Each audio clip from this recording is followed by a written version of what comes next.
Ben Goats, Las Vegas Journal. What are your thoughts on the Oilers? Well, I mean, they're a very dynamic, high-octane offensive team. Power play is setting all kinds of records, so that's stating the obvious. Driven by some high-end players. Maybe some guys behind them, I would say, don't get enough credit.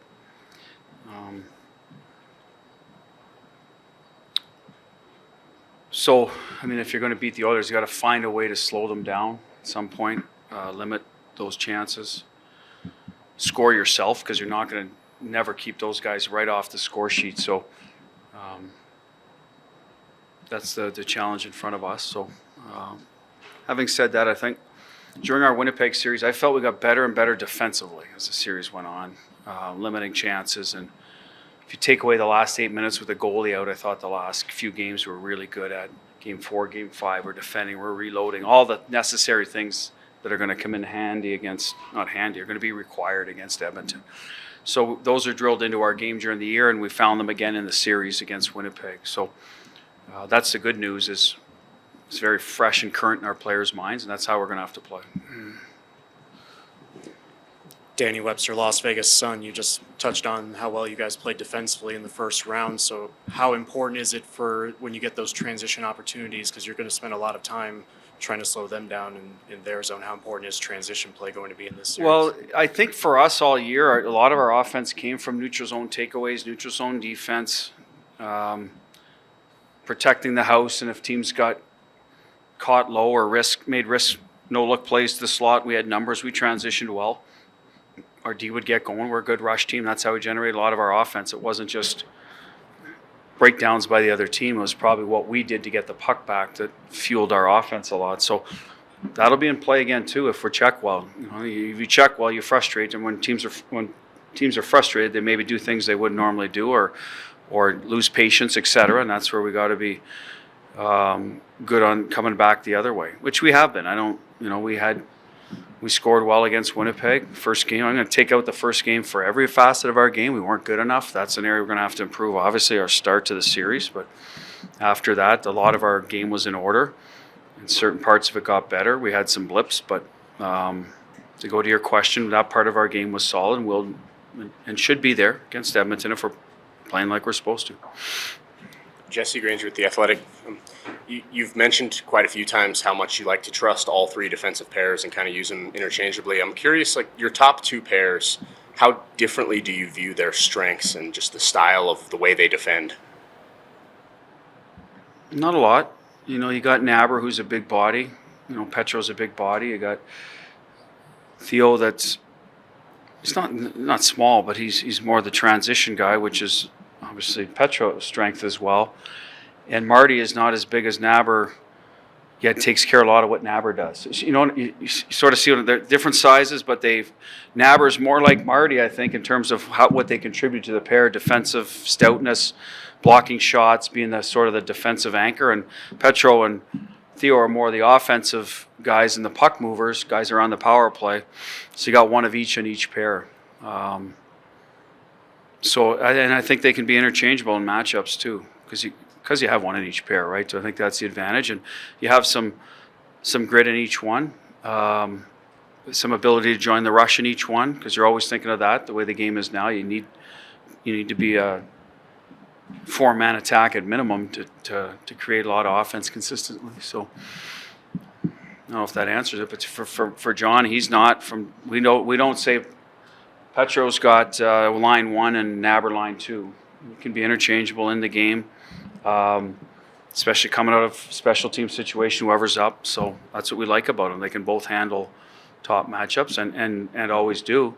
Now you drag, to get away from Hager and Whitey into this, that the pair was out the other day. They can handle some top matchups. Now, are they ready for it every night in the Stanley Cup playoffs? I don't know. Time will tell, but they did a pretty good job the other night and have done a good job. So that's the advantage of our group. We're not afraid of our third pair playing against top lines at all.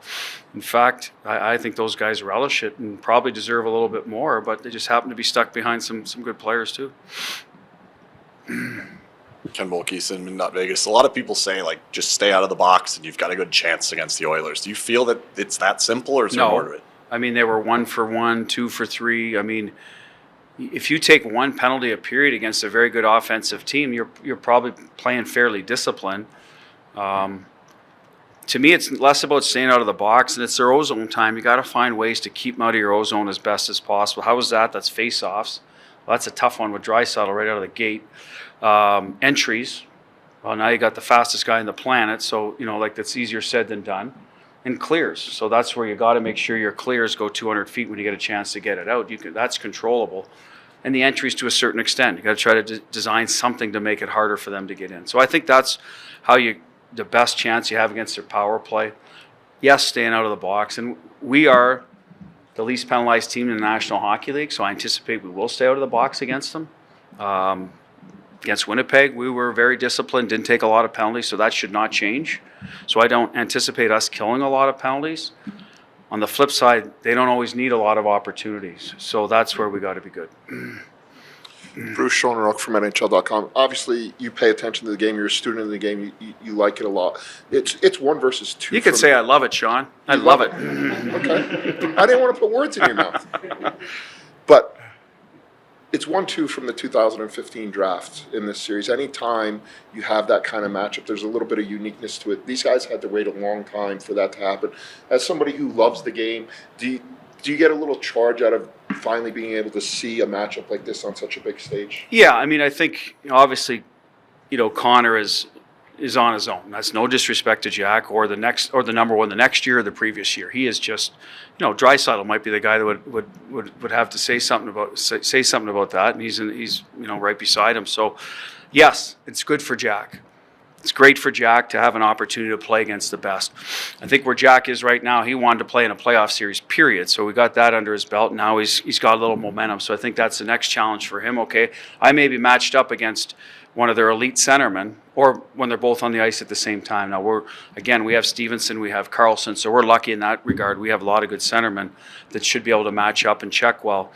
But yes, I think everyone will be talking about that matchup, whether it's fair to Jack or not. Doesn't matter. It's playoff hockey. I've got to outplay the guy across from you typically if you want to advance. So that's what's on the table for him. So I look at it as our team has to outplay the Oilers, not Jack McDavid, because that's a nearly impossible ask. But when he's on the ice, I'm sure that's what's going through his head. I got to be better than this guy right now. And like I said, it's not an easy thing to do, but that's what's in front of us with this series. Mark Anderson, AP. With all you've gone through with goalie this season, to have Brassard take the reins late in the season and in place of one of the players, what is that?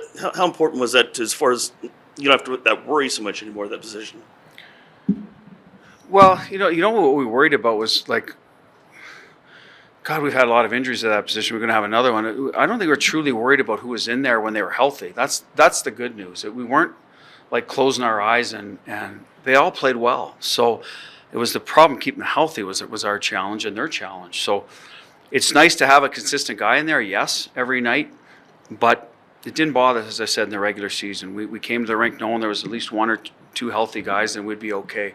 I think our team is goaltender friendly, the way we play in front of them, so that helps. It's helped LB in that last series. As I said, I thought we got progressively better, made his life a little bit easier as we went along, and when we didn't, he was really good. So the guys are confident in front of him. They've got a bit of an unproven guy over there too, so there'll be a little bit of conversation about that. He's going through it for basically the first time. So that's the interesting part about this matchup is maybe the limited experience of both goaltenders in playoff hockey. How's that going to play out?